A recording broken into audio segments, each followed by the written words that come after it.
EAS in Nashville has issued a severe thunderstorm warning for northern Dixon County in Middle Tennessee, southern Montgomery County in Middle Tennessee, northwestern Cheatham County in Middle Tennessee, eastern Houston County in Middle Tennessee, west central Robertson County in Middle Tennessee, until 9 a.m. Central Standard Time.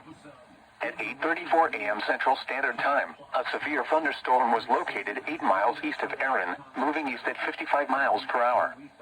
Hazard, 60 miles per hour wind gusts and penny-size hail. Source, radar indicated. Impact, expects damage to roofs, siding, and trees.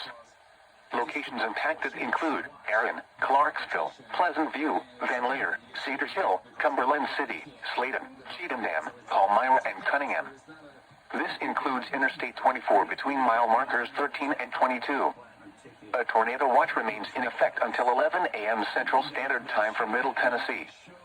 For your protection, move to an interior room on the lowest floor of a building.